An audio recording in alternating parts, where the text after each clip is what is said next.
कृष्णाय वासुदेवाय हरये परमात्मने प्रणतक्लेशनाशाय गोविन्दाय नमो नमः।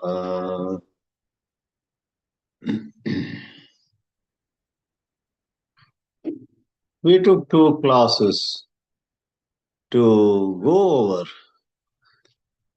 the portion of the Bhashya by Sri Shankaracharya that on one hand shows the distinction between attachment to karma and the eligibility for jnana. Karma is a certain domain, jnana is a totally different domain. And without going long on it, the fundamental difference is those who have a sense of doership cannot go for jnana. They are so attached to more than doing things. See, here comes the philosophy. More than doing things, they are attached to looking at themselves, judging themselves, valuing themselves on the work they are doing. I did well, I did not do well, I was praised, I was criticized, I got a reward, I missed the reward, somebody else less deserving got the reward. In this way, it's psychological. It's not the external work you do with your hands. It's not the number of hours you work in a day. But there is a mindset which is applicable to 99.999% of people in the world. The mindset is marked by a tremendous identification with one being a doer. They like praise and they don't like criticism at all. Because when they ask, "Who am I?" the answer in their mind is, "I am the one who wrote that poem. Such a beautiful poem and nobody liked it. They are angry." Another time, "I am the one who designed that software and everybody praised it. My software was appreciated." So it's not the work, it's not the result, but the mindset. The karmi mindset fixes one down to the relatively lower plane. I would carefully say relatively lower. It's not really lower. The world needs people who do work. If more and more people go towards jnana, it may get difficult. Somehow in God's creation, there is a balance. Like Bernard Shaw had said, I use my own words here, he said to the effect, this world has two kinds of people, those who are content and those who are never content. Then Bernard Shaw, very typical of his wit and wisdom, added, all progress in the world is due to those who are never content. They are never satisfied. They go on changing things. So, Shankaracharya spent a whole paragraph before starting the 13th verse on how there are these two camps. And then his message was this jnana, which is aksharopasana, is what leads to moksha. You want lasting peace, examine your identification with karma, karma, and karma. Even if God gives you 48 hours per day, you will again be at your desk or whichever field of work. Because it's not the shortage of 24 hours or the excess of 48 hours, it's your mindset. Whereas, moment there is a deep inner change which is required for liberation, Even though you have, outwardly speaking, many responsibilities, even though you have a sense of, oh, this needs to be done, you feel drawn to call it love of God, or it is contemplation on the pure self, which is not to be mistaken as escapism. Please note, it's not escapism. It is sattva, it is super sattvic state of mind. So in the second paragraph, he made a case for this Akshara Upasana and then concluded. I'll read the last line of those two paragraphs. Tasmad Akshara Upasakanam Samyak Darshana Nishtanam Sannyasinam Tyakta Sarvaishananam Adveshta Sarvabhutanam Ityadi Dharma Pugam Sakshad Amrutatva Karanam Vakshyami iti Pravartate. Sri Krishna in his mind says, Vakshyami, I will now tell Arjuna the Dharma Puga, Dharma Rashi, Patanjali Yoga Sutras, which I have not at all studied in detail, but has a certain sutra where the word used is Dharma Megha, a wonderful cloud that brings down such good rains, and that cloud is Dharma Megha. I guess in the Yoga Sutras, the reference may be to someone who has reached the state of Samadhi. As you know, in Ashtanga Yoga, which has Ashta, 8 limbs, 8 stages, the highest is Samadhi. Yama, Niyama, Asana, Pranayama, Pratyahara, Dharana, Dhyana, and 8th is Samadhi. If you can climb all the steps of the Ashtanga Yoga, not easy, and arrive at Samadhi, over there may be Savikalpa first and then Nirvikalpa. That is finer details of that final stage. But if you are in Nirvikalpa Samadhi, you go to Nirvikalpa Samadhi every now and then, the bliss you enjoy deep inside you, without any sense object, without any praise, without any position, is so wonderful that during the other hours when you are interacting with people, you don't need anything from them. You don't need anything from this world. You rather serve them. You are good to them without expecting anything. Dharma Megha, Dharma Rashi. Now the word used here is Dharma Puga. And that is how Shankaracharya introduces the set of 7 verses. And the last verse is once more a summary of those 7 only, though in addition the word bhakta comes over here. And over there, Sri Shankaracharya again says this bhakta mentioned here is not the bhakta who sees God as different from himself or himself as different from God. This bhakta is, as earlier the 7th chapter had mentioned, the Jnani Bhakta.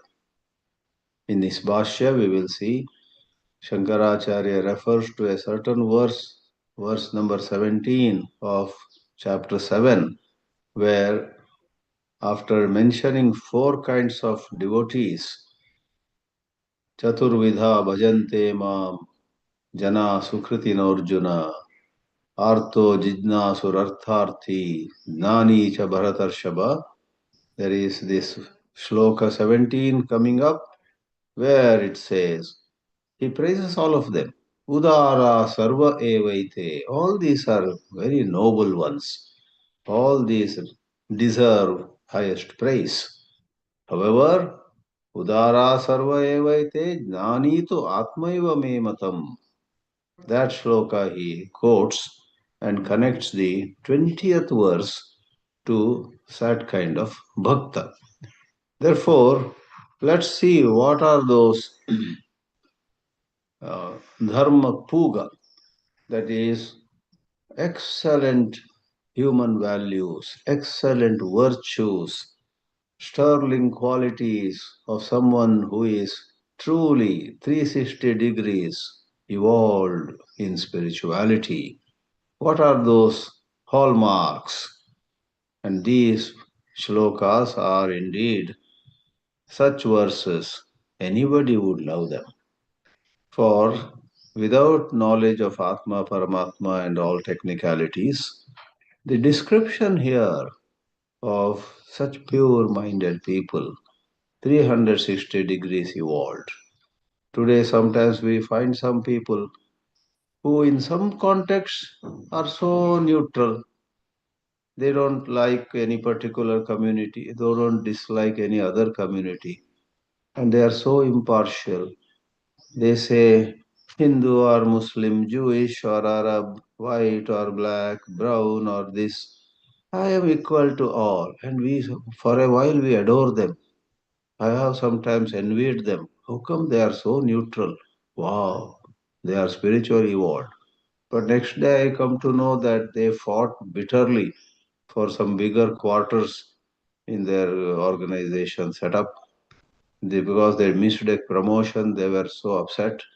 Because they were denied some privilege, they just threw a resignation at the manager's face. Then we see, oh, these are these are not really equal-minded people. They want only money and power, and therefore, whether the money comes from Hindu or Muslim, whether it comes from a black man or a white woman, they don't care. So it is not real Samadarshitva. So that's why I used the word today. You might have wondered why the speaker is using this 360 degree. 360 degree evolution is really deeply at the root. They are free from divisions, they are free from desire, they are free from any insecurity. Whereas these apparently equal people you know, are not free from desire. They are free from discrimination, maybe in some certain zone, but over another area, they have such selfish desires. They fight tooth and nail for some fame, some name, some political advantage, and so on. It is like that in these days. You find some politician going up the stage and talking all kinds of equality and so on. You find, wow, such a noble person. But later, if you see some other sides of his, you will find that he is so madly after power. He wants to win the election, and therefore, to win the election, to get the power and fame and position, he practiced and rehearsed those wonderful speeches where all are equal and I am for the exploited ones. I am for the people who are, subjected to injustice, blah, blah. He will say. Actually, he is neither for the exploited ones nor for those who exploit. This politician is for himself. He wants to become MLA. He wants to become MP. Therefore, whatever works best, he will do. So, all this comes into picture here. The true blossoming. J. Krishnamurti calls it flowering in goodness. He coined some nice expressions without going for technicalities. It is simple English. Flowering in goodness. Neither goodness is some special philosophical word, nor flowering is a philosophical word. Well, flowering or goodness don't belong to Nyaya or Sankhya, Yoga or Karma Mimamsa or what you call that, Upanishad and all that. It doesn't belong to Buddhism or Jainism. Flowering, simple English word. Goodness, simple English word. But it's to the credit of J. Krishnamurti who used such expressions to make us think. Have we really flowered Or have we just specialized in some area and are grabbing the benefits available over there? Nowadays, I feel tempted to give one more example, but I'll just say that and then enter the slokas. Even yesterday, I heard some about someone in Bangalore earning tons of money through his IT job, but he could not manage the conflict he had with his wife, and he committed suicide. See, he had a certain skill, certain mastery, probably on some, difficult software. So big companies employed him, gave him very big salary, very good perquisites, and he was highly regarded in his department for his mastery. He was so good. He was a subject expert. Any complicated problem take to him, he will say, "Ah, so this can be solved in this way." They were amazed, but his personal life went for a toss. He could not be decisive. He could not be detached. He could not decide this way or that way. Let me say that applies to many Vedanta scholars also. They are very good in Vedanta. They will say to you some unknown sutra from Brahma Sutra, some unknown mantra from Brahadaranyaka. They know grammar, they know philosophy, they have read volumes and volumes, but they cannot take decisions in their personal life. And not only that, because they lack detachment really in their heart of hearts, these Vedanta scholars live in lot of desperation, lot of insecurity also. It looks like impossible, but that is what human life is. So, these 7 verses ahead, please don't take them lightly. Don't say that, oh, I know all this, this is nothing new. I want to know some higher stuff, Atma. Atma, you must study Atma, but you must gain a great clarity about what it is to be a sensitive human being. These are all, if you want to call them, these are all divine qualities. But if you want to avoid such big words, a really blossomed human being, a human being who has paid attention to the whole of human life, not just to some subjects, some skills, not just to develop some talent that he landed a very good job, and therefore the society also respects him, looking at the car he comes in, looking at the dress he wears, looking at how he spends his vacation, going to wonderful destinations with his wife and children for vacation. Hawaii. We just now came back from Hawaii. We just now came from Mauritius, he says. And society, crazy society, bows down before such people. My God. We find it hard even to make a vacation in Bombay. But this fellow went to Mauritius and came back. Be careful. That doesn't mean much except some fun and some pleasure, passing pleasure. So Sri Krishna gives. Today, for the first time in life, I sat and counted the number of values in this portion. I have done that counting elsewhere, but here I had never counted. And it can be counted in two, three ways. So, going by one of the ways, I'll explain how it can number can go up or down. But one counting led me to 36 values, 36 facets of a truly blossomed personality. Rare to find in this world, rare to come across. So we have the 13th verse. Gandhiji also loved this verse. Gandhiji was so touched by some of these expressions. He worshipped, he adored these values. Nowadays there is some debate whether he absorbed these values 360 degrees or with some partiality. I too am actually not sure. In fact, I should not raise any doubt on some great man like Mahatma Gandhi, because we are no one to judge such high, tall figures. There is a lot of praise also for him these days, which always there was there, more or less. But nowadays, there is some criticism also. Uh, so we get carried away by reports this way or that way, but deep in our heart we must know that the kind of risk he took, kind of sacrifices he made, kind of changes he brought about in his life were something where we can never go anywhere near. It's so hard.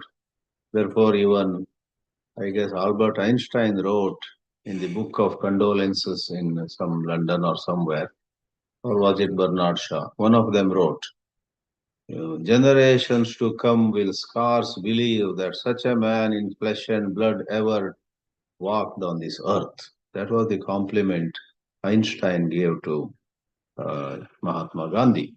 So we should not judge, but we hear these days that he was partial to Muslims and he was too hard on Hindus. He was partial to general public, but too hard on his own son Haridas. He was unfair to Haridas, maybe not knowing that he was being unfair. Maybe in his heart he thought he was following a great ideal. But you must see that movie, Gandhi, My Father. You will have tears in your eyes. He was so hard on Haridas and pushed him to renunciation for which Haridas was not ready at all. And Haridas' life went for a tailspin, and Haridas died a very, very sad death somewhere in Mumbai, taken like a common man to a hospital. The movie begins with that scene. Haridas in a hospital about to die. I feel very tempted. Let me complete that. Very touching scene. The movie begins with Haridas Gandhi, in the hospital, and as a routine procedure, they ask him, "What's your name?" Haridas Gandhi, he says in a feeble voice. "What's your father's name?" M.K. Gandhi. What M.K.? Mohandas Karamchand Gandhi, my father's name. That is father of the nation. You tell us your father's name. The touch of humor. Maybe the producer and director added that masala there. I don't know, spicing it up, but it's very touching. But this is real Haridas, son of M.K. Gandhi. He says, "My father's name is Mohandas Gandhi." And that's how he dies. Then they show flashback, how his life, all that. So these days there is a debate. But coming back, Mahatma Gandhi, not to get some power or position or become famous, deep in his heart, he was fond of these verses. So let's see. Adveshta sarva bhutanam maitra karuna evacha nirmamo nirahankaraha samadukha sukakshami. Adveshta sarva bhutana. He has, or she, let me not again and again say he or she, his and her. Wherever we say he in such verses, it very much, 100%, it is on par with she. Adveshta sarva bhutana. Towards all living beings, even animals and plants and so on. Like in Jainism, they have made it a very big virtue, not even to disturb some little creatures flying in the air. So Jain monks wear some kind of mask on their face, on their mouth.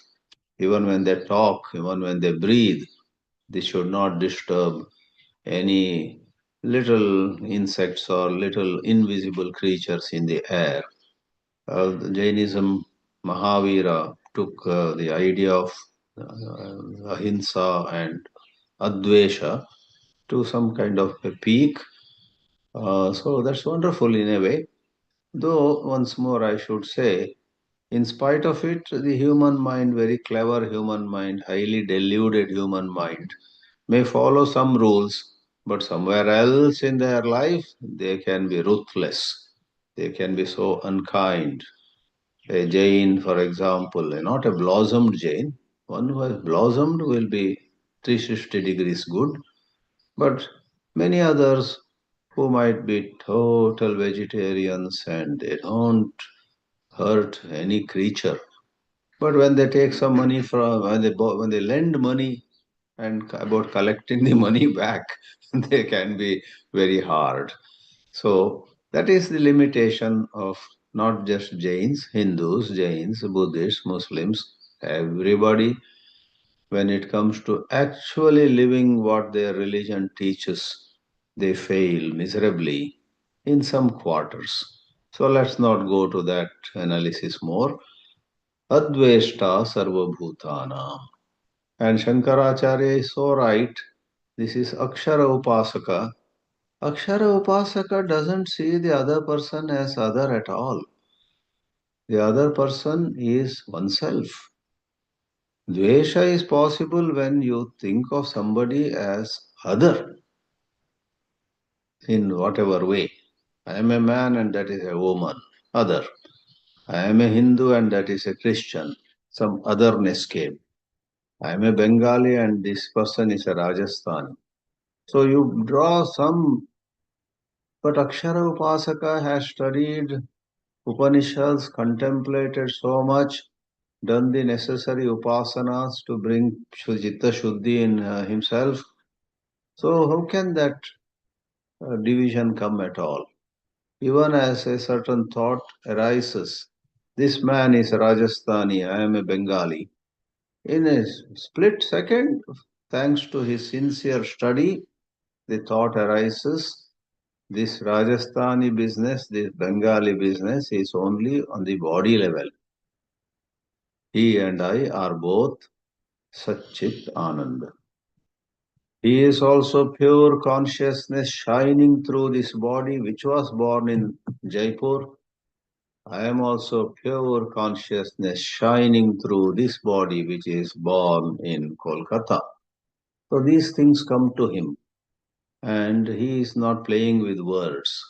Thanks to his true study from competent teachers, thanks to his contemplation, manana, it has gone deep into him.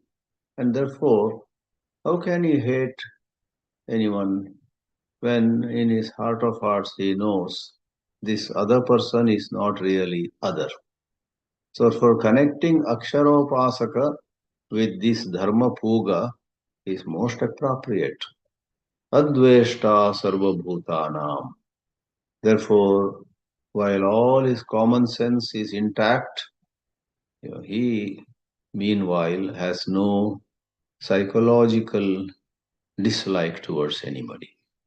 I added the word psychological because suppose that Rajasthani is coming towards you, you are a Bengali with a knife in hand, is about to stab you.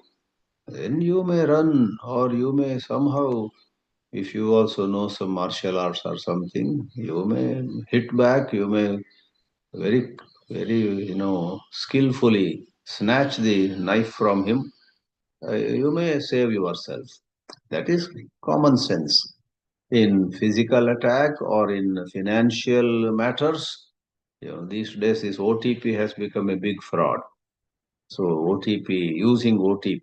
So somebody comes to you and says, Madam, you have a courier. And you say, okay. And then you say, wait, from where is it coming? No, I have not courier ordered anything. It's not possible. Uh, Amazon or something. And then that fellow who is a fraudster, he says, oh, so no problem, we will cancel it. But in order to cancel it, you have to tell me the OTP that my company, he does something on his mobile and you get an OTP, one time password. A short video came a couple of days ago cautioning everybody, saying this is cancellation of an Amazon order which by mistake was coming to you. He says, read the OTP. It has nothing to do with Amazon. It has nothing to do with something you ordered online. It is some clever software where if you tell him the OTP, apparently your bank account will be looted. So, Adveshta Sarva Bhutanam, you think he will be so stupid to say to that fraudster who walked in, yeah. Oh, I will tell you, my brother, you are my brother. The OTP is 8357. And lose all the money in the bank. These things not only on videos, but actually we came across last year, not so directly, but one husband and wife were all set to join a spiritual camp of ours at Siddhbari, which is where Goswami Chinmayananji Samadhi is. But one day before we got to know that they are not able to come. Why? This kind of fraud happened. And they lost, I heard some huge figure, some 1.5 crore or something. Oh my God. And as a result, they were devastated. They cancelled this going to spiritual camp. And later on, somebody who reported that to us also said to us that, on one hand, they lost that huge sum of money. Now, on the other, the main person who provided the OTP and lost all that money, who cooperated with that fraudster who phoned him, an elderly person, a retired person, he is so traumatized, he is hospitalized. And hospital bills are going to many lakhs of rupees. So that family is so troubled by this. So why I mention common sense is, if you are a spiritually evolved person, you will not be so blind, so dumb, so unintelligent. You are in this world, and your personal affairs. Maybe you have a lot of transactions, or if you are a sannyasi and that kind of orthodox sannyasi who doesn't touch money, who doesn't handle these things, that's okay. Whatever way you have fashioned your life, it is up to you. In modern times, there are sannyasis who travel all over the world, who sometimes stay in five-star hotels also, who do so many things. We are nobody to ask them or judge them just on that basis. Maybe they are worldly, maybe they are not. And then there are some sannyasis who live by a river and they don't touch money. But we are nobody to judge whether they really have blossomed. They may have strange attachments, strange likes and dislikes. So, point is common sense. I'll not repeat that through the other values. In all these values, for heaven's sake, don't imagine that a spiritually evolved person simply allows others to deceive him, take him for a ride, and so on. In spite of your being fairly intelligent, sometimes these fraudsters can deceive you. That is different. But by and large, if you are spiritually evolved, you are as much cautious, as much careful as most people in the world are. You will do basic, checks before going ahead, before buying into something. Second is maitraha. Someone may imagine, okay, this is about not hating anybody, and there the matter ends. And they may take this adveshta, not hating anybody in a limited sense. Not hating means there is no hatred. That doesn't mean I am friendly with anybody. I keep a distance. I live aloof. I don't like anybody's company. I am a sadhu and I will be in the cave. So Sri Krishna removes it. He is not against anyone living in the cave, but inwardly, whether you are in a cave or in a big city, inwardly you must examine what kind of feelings I have towards people. Is there a friendly spirit? Or moment somebody with gold necklace comes, you grind your teeth. I don't like this show of money. I don't want this rich man to come nearby. Oh my God. You say you are a sadhu, but the real sadhutva, you may not like gold, but you have no business to hate this man. You know, hate some women, hate some rich people, hate some community. Jump to a conclusion by just hearing the name of somebody. Somebody's name is some Singh or some Khanna or some Sharma or some Varma. By hearing Varma or Sharma, Singh or Khanna, Das or Dash, you know, In Orissa, we have Das also, Dash also. There are some differences apparently.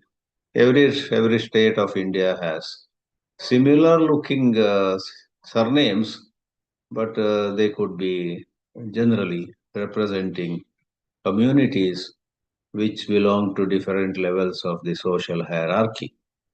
So, by merely hearing this man is Varma, but that man is Sharma, why do you have to fret and fume? Maitraha.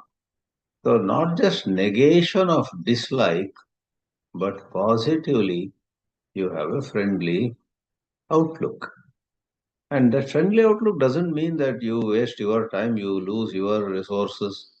It's just, the outlook is enough. Sri Krishna's point of view, that state of mind is enough. Then, depending again, once more, I would use the word, depending on your personality, depending on your lifestyle you have chosen, you have shaped your life in a certain way. Be so. If you want to be aloof, God bless you. Be so. Nothing wrong. You can be in a cave. But you see, you open your eyes one day, at a distance, someone with gold and diamond is walking. You feel good towards him. Oh, I don't know where he is going. Whatever. May he be happy. Another day you see a poor person. May he be happy. So therefore you have, like, what is a friend after all? A friend is one who wishes well. A friend wants his or her friend to be happy. So wishing everybody well, whether rich or poor or belonging to this caste or that caste. So Maitra is a positive description. Therefore, these qualities were put in such words. The words seem to be so well chosen. Veda Vyasa, giving the message of Sri Krishna in these shlokas, in these words, seems to have really done great justice. You may have heard, it is said that Arjuna, after the war was over, I don't know after how many days or after some time, asked Sri Krishna, please repeat that Gita once more. It was so super, but I was in a rather agitated condition. I didn't really grasp it so well. Please repeat Gita. And I believe Lord Krishna says, no. I was in such a yoga ruda condition. I was in such a superior, supreme state of operation. So I cannot repeat that. That is once only. No repetition is possible. However, I tell you, out of love for you, Sri Krishna apparently, I don't know, it must be in Mahabharata only, he again gives certain teachings. And those are called Anugitas.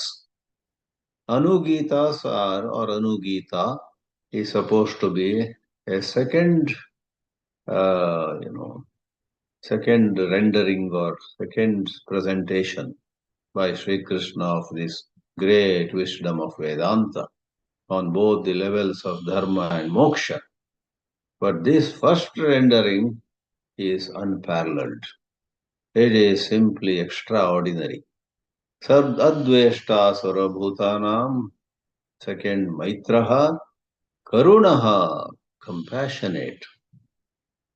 There are lots of studies these days around the world. Conferences are held. Compassionate. Compassion in different religions. I had the opportunity to attend in Hyderabad some years ago an interfaith conference, residential. They took care of our accommodation, food, and all that. So I represented Hinduism. Compassion in Hindu scriptures. And others came. They talked compassion in Buddhism. Karuna. And it was organized by these Tibetan monks. Tibetan, I think he was a director of Tibet House in New Delhi. Dubung Tulku, they have such interesting names. Professor Dubung Tulku, former director of Tibet House in New Delhi, he had organized. It was interesting. In Buddhism especially, they talk more about it. As I already said, in Jainism and Buddhism, ahimsa has been much talked about. And there is quite a lot about ahimsa and karuna, daya, etc. in Hinduism too. But it doesn't appear to be so highlighted as in a couple of other religions. But everything, Hinduism is like a huge banyan tree. Hinduism is like a superset of so many philosophies, teachings, values, instructions, etc.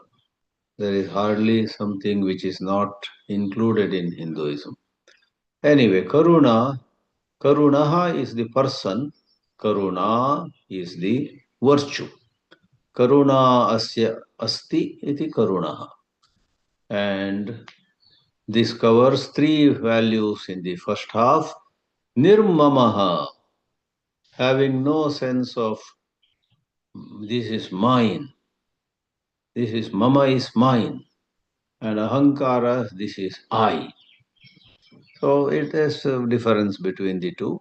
Ahankara is that way deeper. This mamakara is one level external. If you are egoistic, I am a big man, you think, and then somebody says, why do you think you are a big man? Look at my house. In this whole town, nobody has any such house. This is my house. So my possessions, my qualification, my skills, and so on, mamatva, are an extension of how great I am, how special I am. However, they go together. Ahankara leads to mamakara, mamakara further strengthens ahankara. Nirmamaha nirahankaraha. Where is any place for all this pride or this sense of possession when you contemplate upon the pure self? If your day begins with meditation on the pure self, and once more, you have studied properly under teachers, otherwise you may repeat pratasmarami hradi samskurad atma tattvam. You may pronounce correctly, and you may not forget even one word. The whole set of three shlokas, I'm sure many of you have studied them. Pratar smarami, pratar bhajanami, pratar namami. Starting like that, you have three shlokas. It is early morning meditation on the pure self. Pratar smarami hradi samskurad atma tattvam satchit sukham paramaham sagatim turiyam. Yat swapna jagara sushuptam avaiti nityam tad brahma nishkalamaham nacha bhuta sangaha. It goes like that. Oh, such a wonderful reminder. You are the light that illumines not even your waking life. You are the light that illumines your dreams. Has nothing to take from or give to the dream world. You have nothing to take from or give to any personalities in waking or in dream. You meet people, you move on. You don't get attached anywhere. You meet people, you move on. You don't have to take anything from anybody. If you get something, fine. If you don't, fine. For you are not anchored in a certain personality identification. Therefore, if you carefully study this in the light of Atma Vidya, Shankaracharya is fully justified connecting them to Akshara Upasaka. Meditate on the pure self, you will find these virtues arising in you spontaneously without any effort. You will be surprised.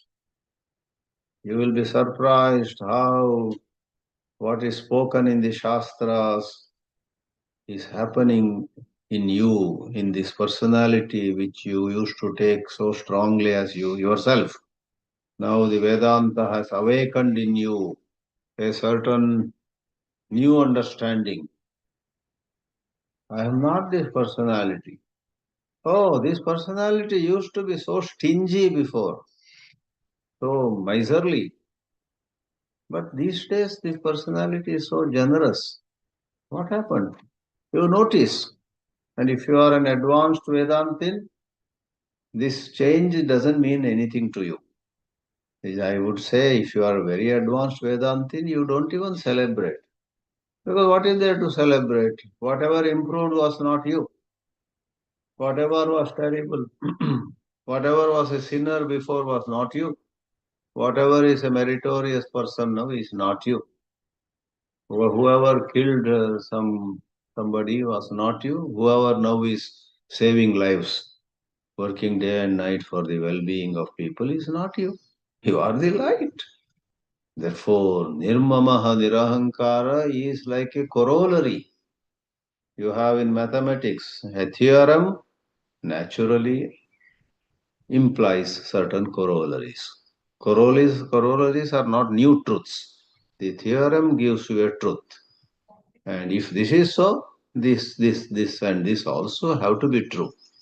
So those other rules or laws or principles that flow naturally from the theorem are called, as all of you remember, corollaries. So nirmama nirankara samadukka sukha samadukka sukha, equal in pleasure and pain, sorrow and happiness. Kshami is who is naturally forgiving, full of forgiveness. None of them is to be misplaced. That we already said. Common sense, uh, never leaves a person. Misplaced compassion spoils people. If you show compassion to Tom, Dick, and Harry, and say yes to everybody for whatever they are asking for, then, of course, if you are a Brahmanishta, okay, nothing can happen to you. But first of all, a Brahmanishta would not do that kind of, without thinking, just say yes to everything. So you find even people like Ramana Maharshi, on one hand, nothing mattered to them. But on the other hand, he was so hard and strict on many things. People brought him gifts and he did not take them. We should not ask someone like Raman Maharshi, Swami, you are a Brahmanishta. How does it matter if you take some gold and keep in your room? Take it. It won't harm you, right? You are anyhow established in Brahman. What will this gold? One small diamond I'll keep in a corner of your room. You don't have to wear it on your person. Swami, you take it. He would not take it. But he had fashioned his life in a certain way. And he was strict. You don't have to literally imitate him, but you should see. I'm explaining how even enlightened people were thoughtful, were not behaving in some haphazard manner. Sometimes you accept, sometimes you don't, and sometimes you do this, sometimes you do that. you know, Once in a while you go enjoy, some other time you suddenly withdraw. That kind of behavior is not seen. All the Mahatmas, depending on a certain inner calling, they recognize in a in a very certain way, they recognize some mission for them as God had brought them to this earth.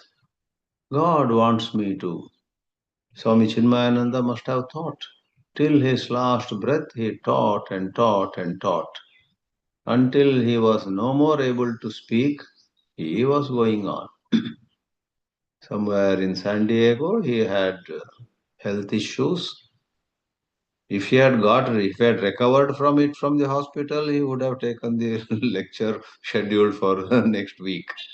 But he did not recover in Sharp Hospital or Star Hospital. Both he went, I don't remember which one he went first. In two hospitals, one after another in San Diego, he, from the physical point of view, breathed his last. They say San Diego, I've not verified the Spanish of it, but they say San Diego means saints die and go from here. San is saint. San Jose is Saint Joseph. So many there. San Marino is saint. San stands for saint. Santa stands for woman saint. Santa Maria. But San is saint. But this Diego, someone said, spelling is like that, Diego. So saints die here and go. Swami Chinmayananji did it.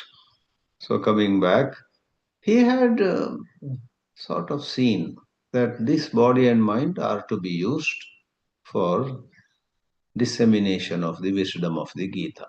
Let it go happen. Let it happen. He did not imitate some other sadhu who remained, his own Guru Tapovan, who remained in Uttarkashi. He did not blindly imitate. My Guru had his calling, I have my calling. Those are on the surface. Deep inside, we are one. That kind of contemplation he must have had. We'll see the Shankara Bhāshya as well as what is remaining here. Shami, yeah, forgiving. We'll see it in the next class. Om Namo Bhagavate Vasudevaya.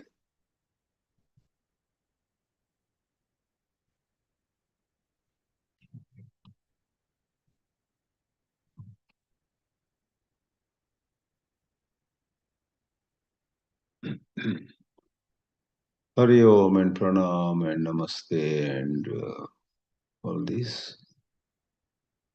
Namaste to all of you. Let me see what else on YouTube chat window some of you have put.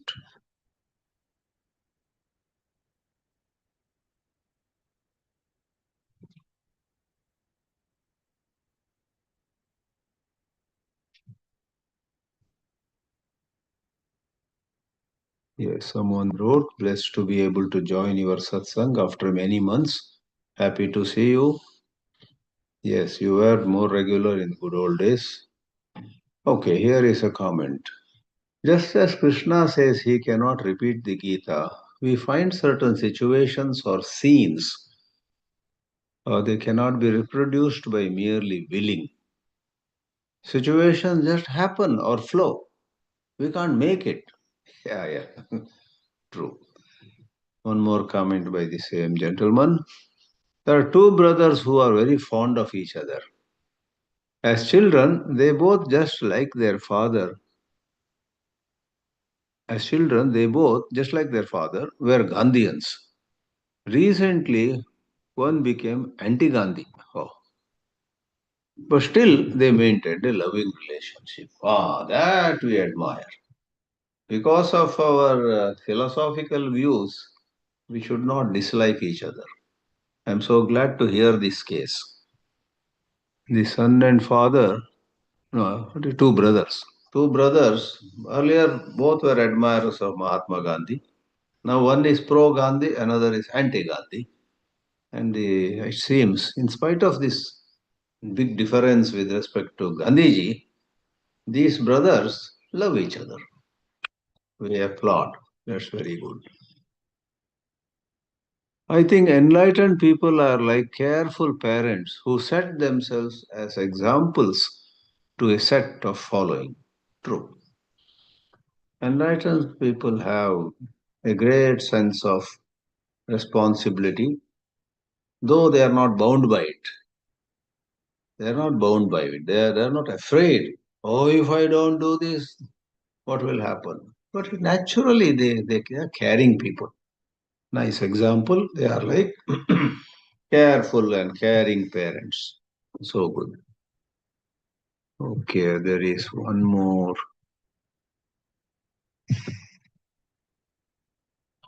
Virmaniji says, are social scientists correct when they say that most values and skills can be nurtured, but one's temperament, calm or reactive, and emotional sensitivity is mostly genetics? Yes, to a large extent it is true. Therefore, in Mahatmas also you find Vivekananda had an outgoing personality. So he remained outgoing. But what happened between Narendra Datta and Swami Vivekananda was there was a unbelievable cleansing on a deeper level. So if you are hardworking, you are outgoing, and you are somebody who likes to talk to people, who wants to get into things, yeah, that temperament may not go. It need not go. That's the beauty of it. And your own brother could be generally very introvert, speaks very less, doesn't get into too much of various activities. Now that person also, your brother, upon getting enlightened, upon getting spiritually, evolved, doesn't have to change his temperament. More or less, he remains like that, somewhat introvert, speaking very few words, living a simple life, and so on. So these are all secondary. But deep inside, uh, temperament being the same, a person used to be selfish before, now selfless. A person used to be insensitive before, now sensitive. Suppose you are a very talkative person and your mother likes to hear you. You talk as much as you wish. Your father doesn't want to hear you. The father wants quietude in the house. Then you don't disturb him. You remain talkative, but you will talk with those who also enjoy it, right? So talkativeness doesn't have to go, but you will be more sensitive where you are talking. Whether the other person likes to hear me or not, I am going to give him a lecture now. Suppose that cannot be in spiritual evolution. Therefore, temperament, saints have many different temperaments. In spite of some apparently angry temperament, some saints could be most selfless, service oriented, pure. So, if not truthfully, I would largely agree with social scientists. The temperament remains the same, but deep inside there is a change in spirituality or due to other influences also. Swami Dayanand used to joke, if you loved coffee all along, don't think that after enlightenment you will no more take coffee and ask for tea. You will love tea, coffee only, right? So temperament is like some external, programming, which is not an issue. Okay, last one I will take here.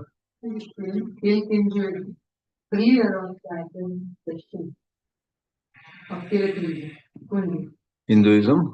Okay. Okay. Yeah, Kili Kunju has another question. Okay, put it again. Yes. I'll take this first. Verses 13 and 14 are two of same, no? Verses 13 and 14 are two of my favorite Gita verses.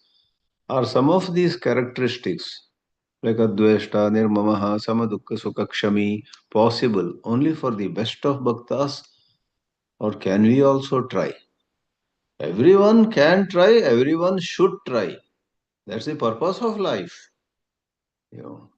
These characteristics are what all of us require.